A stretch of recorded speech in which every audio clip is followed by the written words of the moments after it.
제목이 되겠습니다. 이 말씀의 배경을 살펴보면은 이스라엘 백성들이 이집트에서 지금 400여 년 종살이를 하고 있습니다. 지금 종이 아니라 할지라도 아파트 같은 데서 그 아파트 관리하시는 분들한테 주민들이 갑질을 해가지고 얼마나 어려운 일들이 생겨나고 있습니까? 그런데 이때 당시 민족이 다르고 나라가 다르고 문화가 다른데 이집트인들이 이스라엘 족속을 얼마나 혹독하게 노역을 시키고 가족 채찍을 휘두르며 고통스럽게 했습니다. 그래서 이스라엘 백성들이 이제는 더는 감당할 수가 없어서 하나님께 부르짖어 기도할 때 하나님께서 모세를 통하여 이스라엘 백성들을 이집트에서 건져내서 적과 꿀이 흐르는 가나안 목지로 인도하시고자 합니다. 그래서 모세를 세우고자 하는데 모세가 뭐라고 합니까? 아이고 하나님 저는 할 수 없어요. 본래 말도 못하고요. 입도 뻣뻣하고 혀도 둔해서 감당할 수 없습니다. 이렇게 사양하고 거절을 합니다. 그런 과정의 말씀이 바로 오늘 본문 말씀입니다. 그렇다고 할 때 이 본문 말씀을 통해서 하나님이 우리에게 깨닫고자 주시고자 하시는 진리의 뜻은 무엇인가? 첫째로 하나님께서는 사람을 통하여 역사하신다는 사실입니다. 하나님께서는 천하 만물을 다스리고 인간 세상을 다스리시고 통치하시는데 직접적으로 얼마든지 하실 수가 있지만 하나님께서는 사람, 종을 세워서 역사하시고 인도를 하십니다. 자, 지금 오늘 7절을 보면은 모세가 뭐라고 합니까? 10절에 그 전에도 못한다고 해가지고 하나님께서 3가지 표적을 보여주셨어요. 지팡이가 뱀이 되게 하고 지팡이를 다시 잡았더니 이제 지팡이로 변하고 손을 품에 넣어보라. 말씀을 순종하는 대로 너를 깨끗하게 하고 내가 함께 하겠다. 또 피가 되게 하는 물이 피가 되게 하는 그런 표적을 보여주셨어요. 그럼에도 불구하고 모세는 못한다고 하는 거예요. 그러면은 우리가 하나님을 뭐라고 합니까? 전지전능하신 하나님이라고 합니다. 즉 하나님께서 굳이 싫다고 거절하는 모세를 세울 것 없이 직접 바로왕을 굴복시키고 이스라엘 백성들 개개인에게 직접 말씀하시고 인도하실 수가 있습니다. 그렇습니까? 없습니까? 싫다는 사람 보달라고 중간에 세워가지고 그 사람 통해서 하려고 합니까? 오늘날 우리 중국 선교하는데도 직접 갈 수가 없으니까 인터넷을 통하여 줌 또는 랜선이라고도 하는데 여기 있으면서 중국 여러 지역에 있는 사람들과 화면으로 직접 연결하고 1대1로 같은 공간에서 학교 수업도 마찬가지잖아요. 그러니까 사람도 혼자 여기 있으면서 수십 명, 수백 명과 인터넷으로 연결해서 내 뜻을 전할 수가 있고 그 사람들 뜻을 받을 수가 있어요.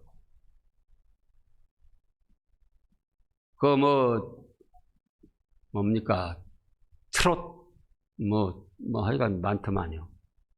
그거 세계 각국에 있는 우리 민족들하고 같은 시간 1대1로 주고받으면서 대화도 하고 노래하고 서로 좋다고 하고 그러잖아요. 사람도 그렇게 하는데 하나님이 하늘에 계시면서 이스라엘 백성들 개개인에게 말씀을 하실 수 없는가? 바로 왕을 직접 굴복시킬 수 없는가?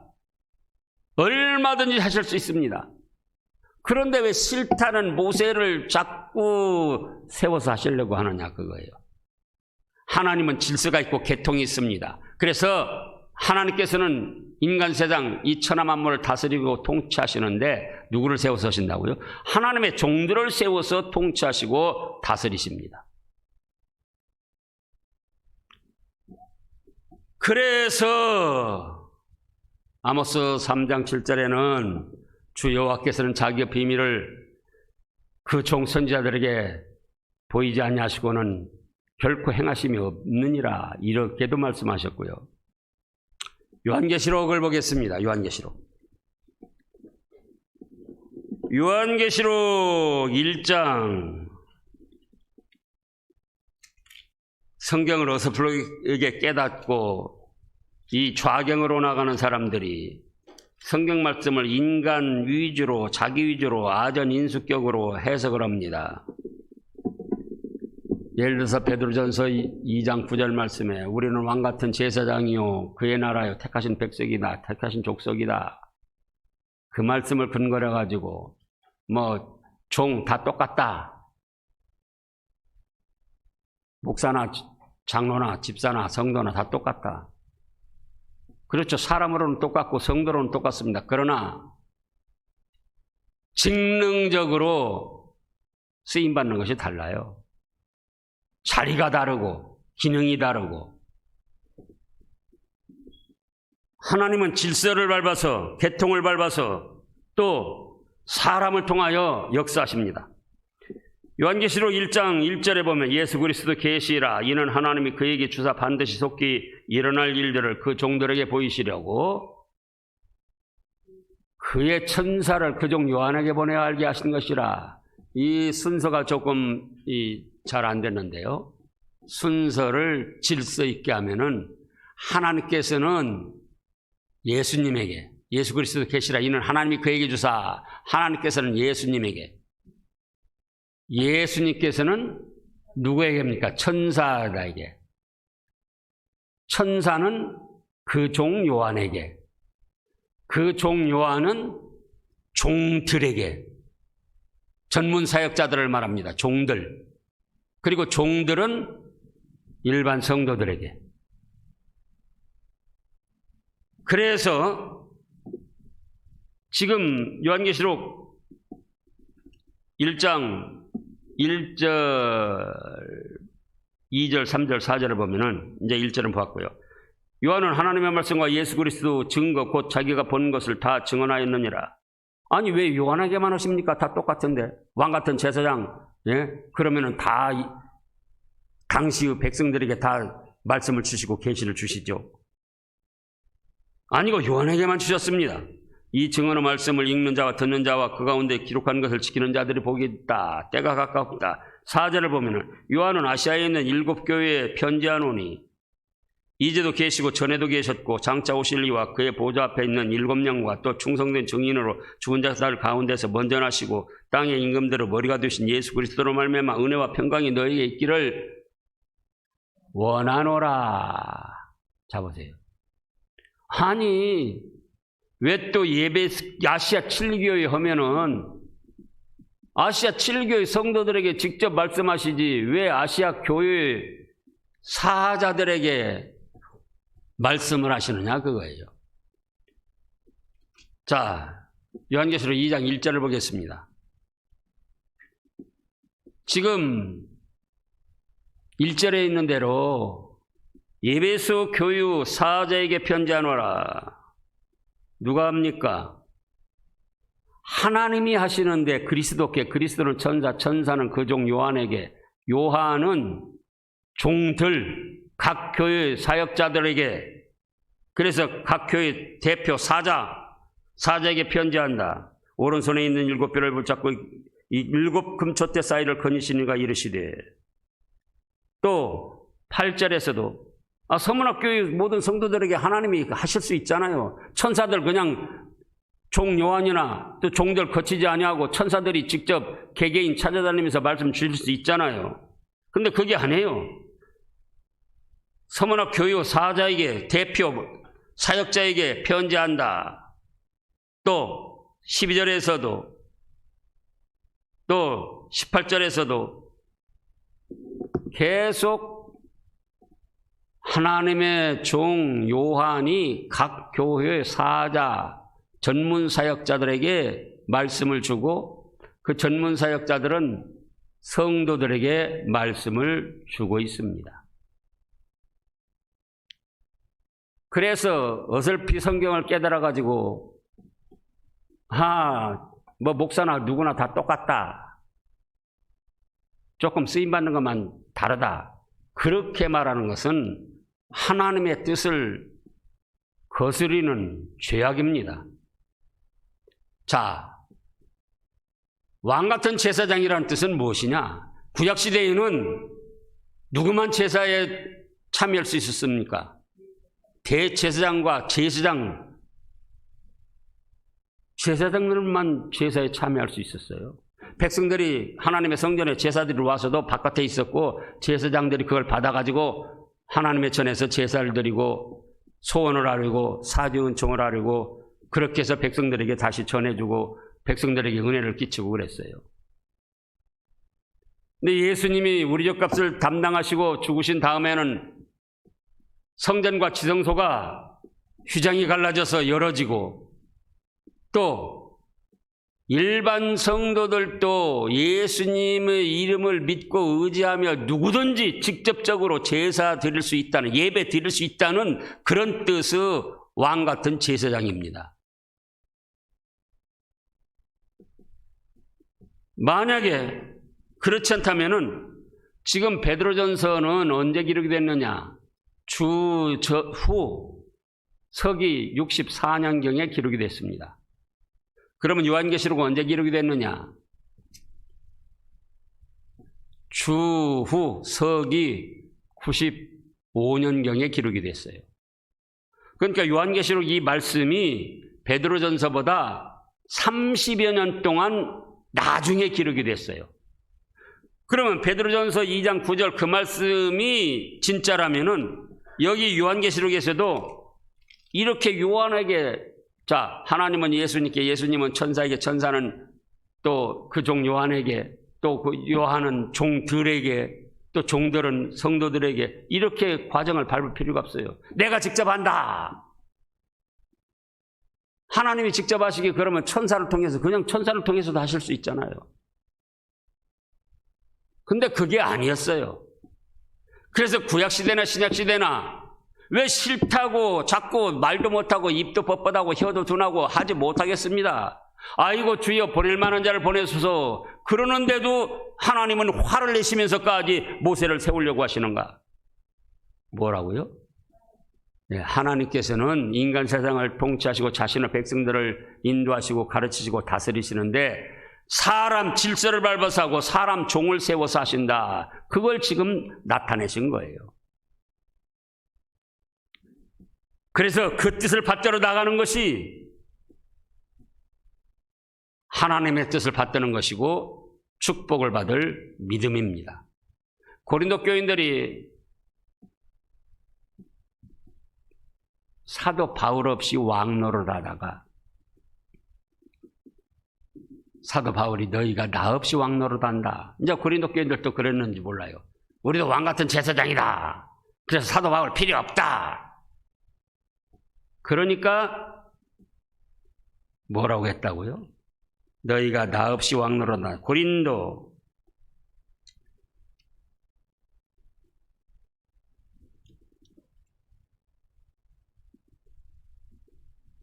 전서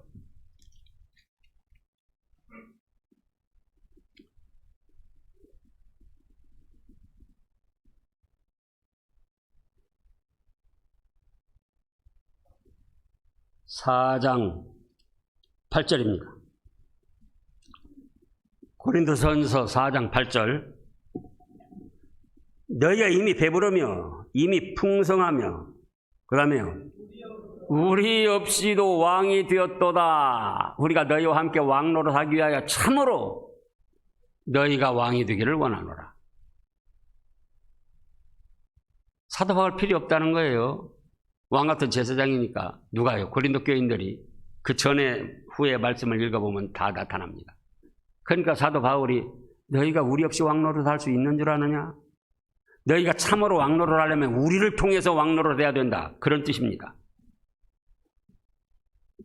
그래서 하나님께서는 인간 세상과 하나님의 백성들을 인도하시는데 뭘 통해서 하신다고요? 사람 사역자를 통해서 인도하시고 은혜를 베풀어 주십니다. 그 다음에 둘째로는 이 말씀의 뜻은 무엇입니까? 하나님은 완전한 사람을 세우시는 것이 아니에요. 얼핏 하나님께서 쓰시는 사람들은 완전한 사람들일 것이다 생각할 수도 있는데 그렇잖아요. 지금 모세가 자신이 뭐라고 합니까? 나는 말도 못합니다. 혀도 뻣뻣합니다. 못한다는 거예요. 그러면은 지금 모세만 그런 게 아니에요. 고린도후서 10장을 보겠습니다. 고린도후서 10장, 주보에 고린도 전서라고 하는데 고린도 후서입니다. 10장 9절 10절을 보면은요, 이는 내가 편지들로 너희를 놀라게 하려는 것 같이 생각하지 않게 함이라. 하나님께 계시의 말씀을 받아가지고 사도 바울 시대에 편지 형식으로 각 교회에 보내줬어요. 각 성도들에게 보내줬어요. 이는 내가 편지들로 너희를 놀라게 하려는 것 같이 생각하지 않게 하려함이라. 10절입니다. 그들의 말이, 고린도 교인들의 말이 뭐랍니까? 사도 바울 말이야, 편지를 볼 때, 글씨로 볼 때는 무게가 있고 힘이 있는데 그가 몸으로 대할 때는 실제로 만나보니까 약하고 그 말도 시원치 않다. 누가요? 사도 바울이. 신약시대에 최고로 능력 있게 쓰임받은 사도 바울인데 그가 완전한 것이 아니고 몸도 약하고 말도 시원치 않고 하나님의 계시 말씀을 받아 글로써 편지로서 받아볼 때는 힘있고 무게가 있는데 이거 실제로 만나보니까 아니라는 거예요. 그래서 하나님께서 하나님의 쓰실 자들로 사역자들, 하나님의 어떤 직분자들을 세워서 쓰시는데 완전해서 쓰는 게 아니다 그 말씀입니다. 의인은 없나니 하나도 없고 완전한 사람은 없습니다. 구약시대 최고로 능력 있게 쓰임받은 모세, 신약시대 최고로 능력 있게 쓰임받은 사도 바울 다 약하고 말이 어눌하고 몸도 눈에 병이 있고 그랬어요. 아니, 하나님께서 어차피 종들을 세워서 쓰시려면 좀 더 온전한 사람들을 세워서 쓰시면 좋을 거 아니겠습니까? 자기 체면도 살아나시고. 우리도 그러잖아요. 우리가 누구를 쓴다. 좀 완전한 사람. 말도 제대로 못하고 좀 약하고 실수도 오고 그런 사람 쓰는 것보다. 근데 하나님은 일부러 의인도 없지만 완전한 사람도 없지만 불완전한 사람들을 뽑아서 쓰시는 거예요. 왜? 하나님이 전지전능하시고 완전 무결하시기 때문에 굳이 사람이 온전하지 않아도 되는 거예요. 대통령이 불완전합니다. 생각도 작고 하는 일도 잘못하는 일이 많아요. 그래서 그걸 보좌하려고 참모 비서관들을 쓰는 거예요. 회사 사장들도 마찬가지입니다. 불완전하고 무지하고 무능한 게 많이 있어요. 그러니까는 중역들 세우고 또 이사진들 세워서 더불어서 해나가는 거예요. 근데 하나님은 굳이 완전한 사람 필요 없어요. 왜요? 자기 자신이 완전하고 전지전능하시기 때문에 불완전한 사람이라도 필요에 따라서 얼마든지 은혜도 주고 지혜도 주고 깨닫게 하시고 그러면서 자기 일에 써 나가시는 거예요. 그래서 고린도전서 1장을 보겠습니다. 고린도전서 1장. 거기는 또 뭐라고 하셨는가? 26절 말씀부터 보면은 형제들아 너희를 부르심을 보라. 육체적으로 인간적인 조건으로 지혜로운 자가 많지 아니하며 능한 자가 많지 아니하며 문물 좋은 자가 많지 아니하도다. 그러나 하나님께서 세상의 미련한 것들을 택하사 지혜 있는 자들을 부끄럽게 하려 하시고 세상의 약한 것들을 택하사 강한 것들을 부끄럽게 하려 하시며 하나님께서 세상의 천한 것들과 멸시받는 것들과 없는 것들을 택하사 있는 것들을 폐하려 하시나니 이는 아무 육체도 하나님 앞에서 자랑하지 못하게 하려 하심이라. 보세요. 하나님께서 뭐 문벌 좋다, 학벌 좋다, 뭐 가문이 좋다, 또 뭐 무슨 뭐 재주가 있다, 지혜가 있다, 그렇다고 쓰시는 게 아니라 그 말씀이에요. 완전한 사람도 없지만은 그럼 뭐냐? 하나님은 중심을 보시는 거예요. 그 중심 마음과 영 속에 하나님 한 분만을 주인으로 모시며 하나님의 말씀에 예예하고 순종하고 굴복하는 그 믿음이 있는가? 그렇다면은 그가 말을 못해도 학문이 모자라도 성경적 지식이 모자라도 몸이 약해도 어떤 재능이 부족해도 그래도 하나님은 필요한 때마다 자기가 재능을 주시기도 하고 지혜도 주시기도 하고 그래서 쓰시는 겁니다. 그래서 모세가 부족하고 사도 바울도 부족하지만 그럼에도 불구하고 하나님이 최고 능력 있는 사람들로 쓰셨다 그 말씀이에요. 그 다음에 셋째로는 오늘 말씀에서 우리가 깨달아야 할 것은 무엇인가? 하나님께서는 그럼 어떤 자를 쓰시는가? 부족하지만 순종하겠습니다 하는 사람들을 쓰십니다. 어떤 사람들을 쓰셔요? 부족하지만 순종하겠습니다. 제가 무능하고 무지하고 약하고 그렇지만 하나님의 뜻이라면 제가 순종하겠습니다. 모세가 이집트의 왕자로 있을 때는 기고만장했습니다. 아, 내가 이스라엘 백성들을 구원해낼 수 있어. 그리고 나갔다가 어떻게 됐습니까? 자기가 할 수 있다 자신하고 나갔다가 살인자가 됐습니다. 옆에 사람 같은 동포 도와주다가 애굽 사람 쳐 죽이는 살인자가 됐어요. 그래가지고 미디안 광야로 피난 와가지고 40년 동안 신앙의 수련을 쌓았습니다. 근데 그 정말 영적 세계에 들어가서 자기 자신을 살펴보고 하나님을 살펴보니까 하나님의 위대하심과 전지전능하심과 완전 무결하심에 비하면 자기는 얼마나 추하고 더럽고 약하고 부정한 존재인가를 깨달은 거예요. 아, 그래서 나 같은 건 하나님의 일을 할 수 없구나. 그래서 거듭거듭 지금 사양을 하는 겁니다. 그래서 하나님의 일에 있어서는 하나님의 일이라 할지라도 하나님의 허락이 없이 내가 하겠다, 나는 할 수 있다, 그런 사람은 교만한 사람, 선하게 쓰임받지 못해요. 또 모세가 이제 하나님을 바로 깨닫고 자기 자신의 더러움을 보고는 나는 할 수 없습니다, 할 수 없습니다, 할 수 없습니다. 계속적으로 거듭거듭 사양하는 것도 지나친 사양과 겸손도 교만에서 나온 겁니다. 교만. 모세 자신을 하나님이 더 잘하십니까? 모세 자신이 더 잘합니까?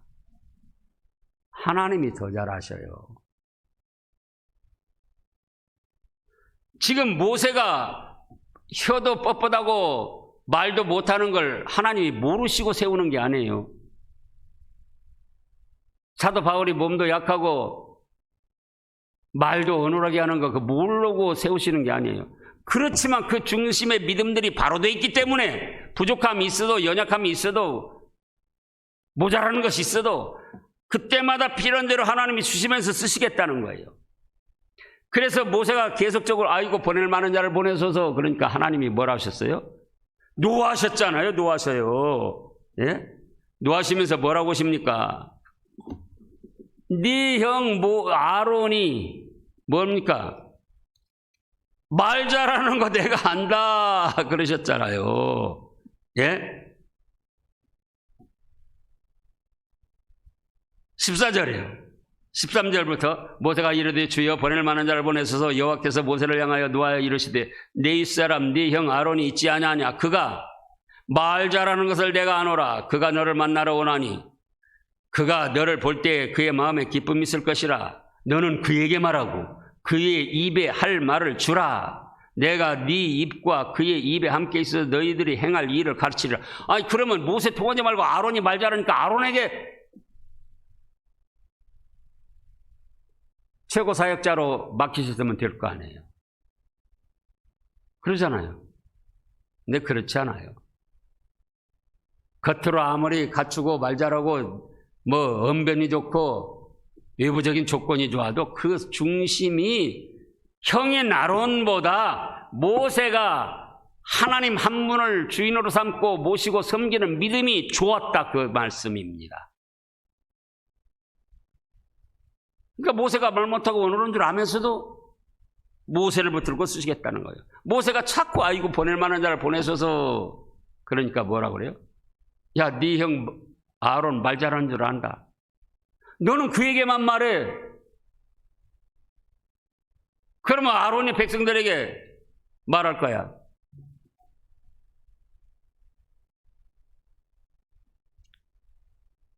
그래서 우리는 하나님의 일에 있어서 내가 할 수 있다, 내가 하겠다 하는 것도 뭐라고요? 교만이에요, 교만. 그러다가 사람에게 상처 주고 모세처럼 사람 심령을 죽이는 일을 하는 거예요. 또 나는 못해요. 안 할래요. 할 수 없어요. 지난 당회에서 장로님들을 은퇴하는 분들도 계시고 또 새로운 장로님들을 세우기로 했습니다. 또 권사님들도 이제 세울 건데 완전해서 세우는 게 아니에요.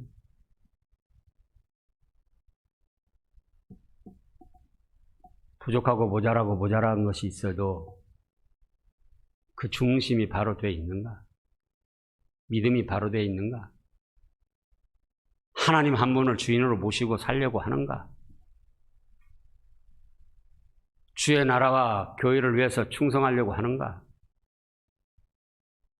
그걸 살피는 겁니다. 나는 할 수 있다. 내가 장로 할 수 있다. 아이고 나는 못해요. 그러면 안 돼요. 할 수 있다는 것도 교만이고 잘못이고 나는 못하겠습니다 하는 것도 교만이고 잘못이에요. 그럼 뭐라고요?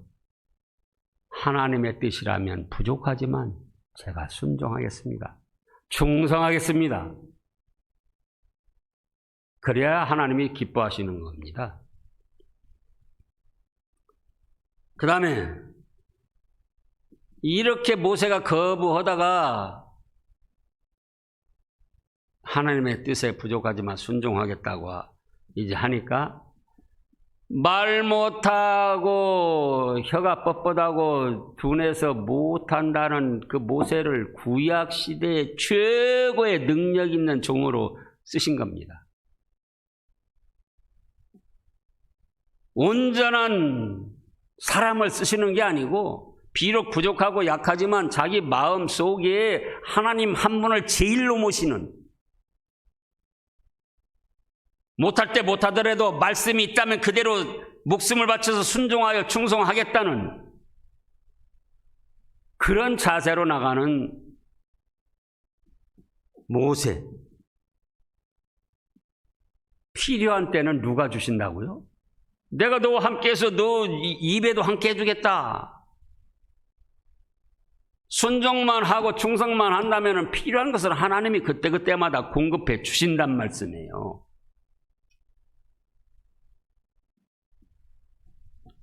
그래서 전에도 말씀했습니다마는 사도 바울도 몸도 약하고 말도 시원찮고 그러지만은 그런 중심이 바로 됐기 때문에 신약시대 최고의 능력 있는 종으로 쓰셨던 겁니다. 그래서 이제 네 번째로는 하나님께서는 온유한 사람을 쓰십니다. 뭘 쓰셔요? 온유한 사람. 지난주 말씀에 이어보면은 이해심이 많고 사유함이 많은 사람. 자기가 따스하고 부드럽고 온유하기 때문에 다른 사람을 이해하고 다른 사람의 실수나 잘못을 너그럽게 품어주는 거예요. 강팍한 사람. 뭘 꼬치꼬치 따지고 캐고 잘했네 잘못했네. 그런 사람은 선한 일에는 하나님이 안 쓰셔요. 자, 민수기 12장 1절부터 보겠습니다. 민수기 12장 1절부터 보면 모세가 구수 여자를 취하였더니 그 구수 여자를 취하였으므로 미리암과 아론이 모세를 어떻게 했습니까? 비방했습니다. 지금 모세의 아내 십보라가 세상을 떠났는지 그는 명확치 않아요. 성경 말씀에 나타나질 않아요. 근데 어쨌든 구수 여자를 취했단 말씀이에요.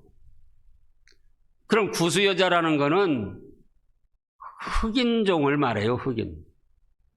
또 뭐 오늘날 흑인이라고 뭐라고 그러면 또 그것도 또 걸려요. 그러면 흑인은 이때 누구였느냐 하면은 노아의 세 아들 함, 셈, 야벳 중에 함, 노아 아버지의 실수를 드러내고 경멸해가지고 저주받은 사람이 바로 함이에요. 함의 자손이 가나안.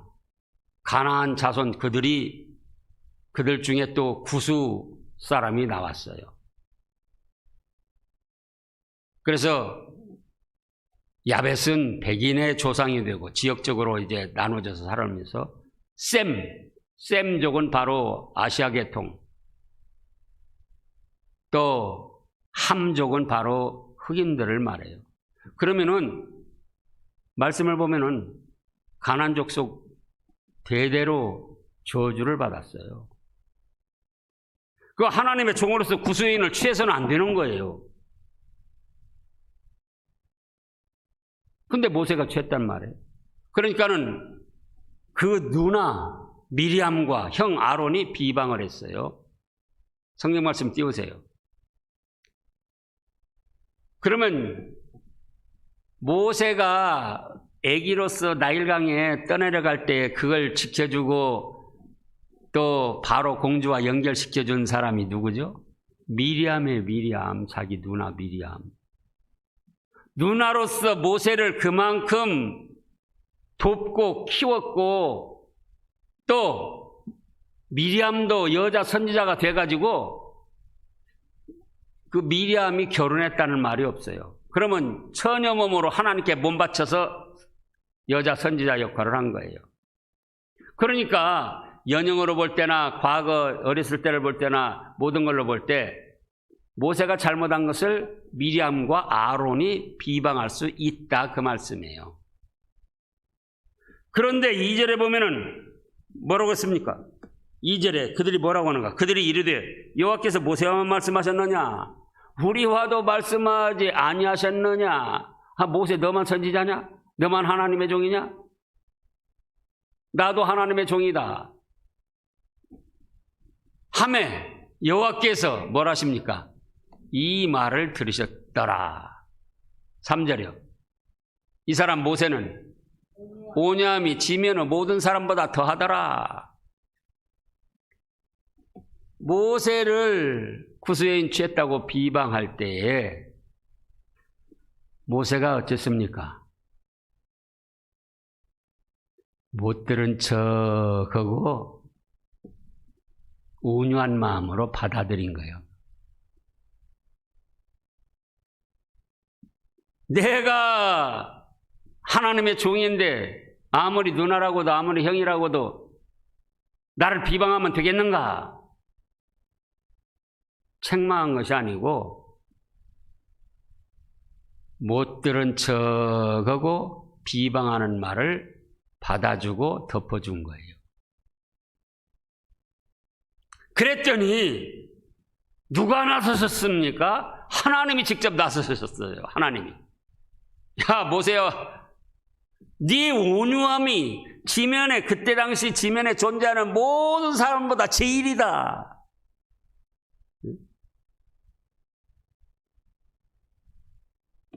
그래가지고는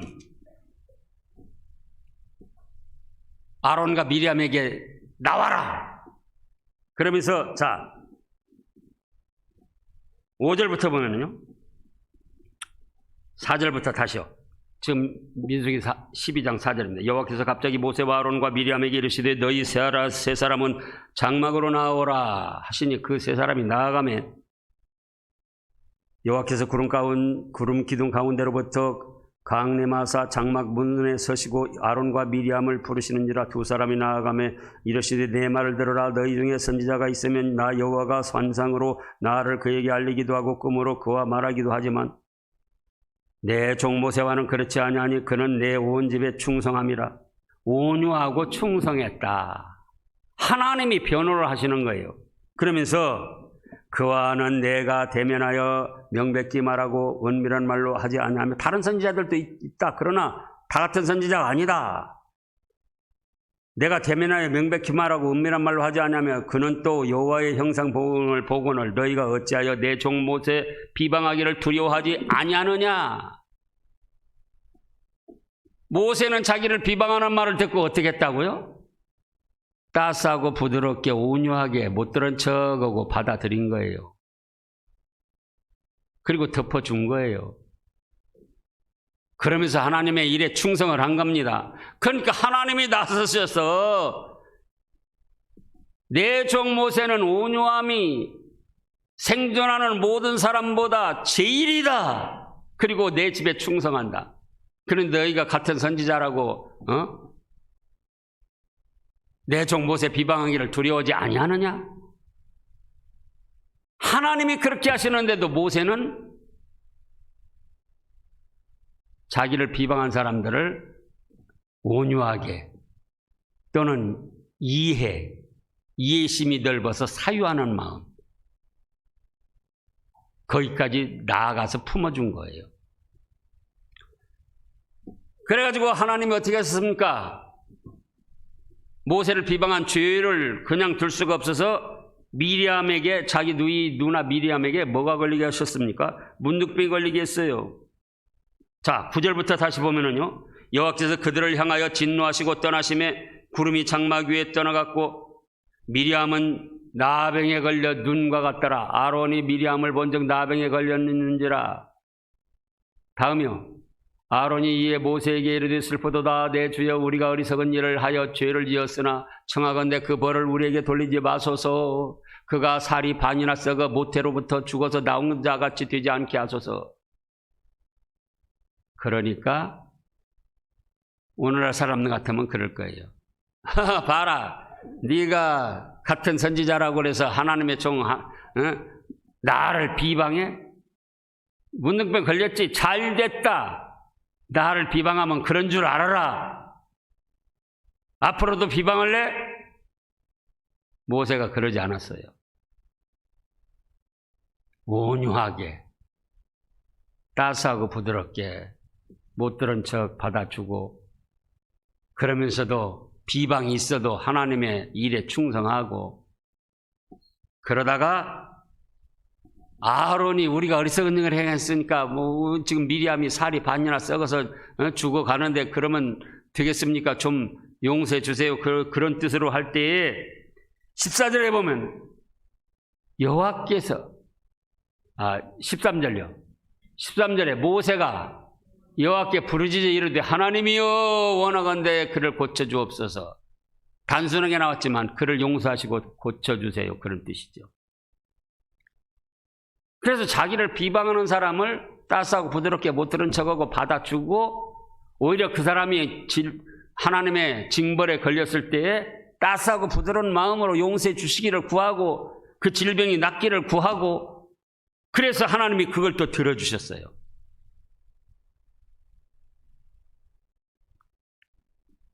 확실히 해야 됩니다. 우리가 다 연약한 인생인지라 모세도 부족한 것이 있고 사도 바울도 부족한 것이 있고 우리도 다 그래요. 부부간에도 다 그렇고 부모 자녀지간에도 다 그렇고 그럼 어떻게 해야 된다고요? 잘못이나 실수가 있을 때 어떻게 해야 된다고요?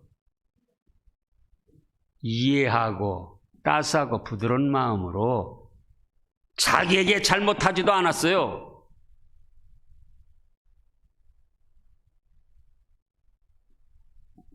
자기에게 잘못한 것이 있을 때라도 지금 모세에게 잘못한 거예요. 미리암과 아론이. 그럼에도 어떻게 했습니까? 따스하고 부드럽게 온유하게 받아준 거예요. 그리고 오히려 그들을 위해서 기도해 준 겁니다. 그래서 그들의 징벌이 감해지도록 면해지도록 그렇게 한 거예요. 성경의 역사와 신앙의 역사를 보면은 어떤 일들에 대해서 비방하는 사람들이 있고 비방을 받는 사람이 있어요. 원망 불평하는 사람이 있고 원망 불평을 받는 사람이 있습니다. 그런데 누가 잘 됐느냐? 비방하는 소리를 못 들은 척하면서 넘기거나 또 원망 불평하는 소리를 그럴 수도 있지. 온유하고 이해심이 있고 사유하는 마음을 가진 사람들은 하나님 앞에 귀하게 선한 일에 쓰임받고 축복을 받았습니다. 그러나 비방하고 원망 불평하고 꼬치꼬치 따지고 캐고 잘못이다 하는 사람들은 역사를 보라고요. 신앙 역사. 그들이 잘되고 잘난 것 같지만은 그들은 다 악한 일에 쓰임받고 버림을 받았어요. 그래서 오늘 본문 말씀을 통해서 주시는 것은 네 가지 뜻이 있다. 하나님은 누구를 통해서 역사하신다고요? 사람, 세운 종들을 통해서 역사하신다. 완전한 사람을 쓰시는 게 아니다. 그러므로 우리는 내가 하겠다. 설치지 말고 나는 못하겠습니다. 하지도 말고 뭐라고요? 부족하지만 주님 뜻이라면 순종하겠습니다. 그리고 어떤 마음을 가지라고요? 온유한 마음. 가족들끼리도 제발 그러라고요. 예? 1, 2년 사는 것도 아니고 지금 10년, 20년, 30년, 40년 살아가는데 아직도 부부간에 갈등이 있고 서로 이해를 못하고 협력이 안 되면 되겠습니까? 그게 믿음의 사람이 아니에요. 믿는 척하는 사람이지. 그럴 수도 있지. 품어주고 따스하고 부드러운 마음으로 감싸주고 교회에서도 마찬가지입니다. 직장에서도 마찬가지입니다. 그런 사람을 하나님이 귀하게 쓰시고 축복해 주십니다. 기도하겠습니다.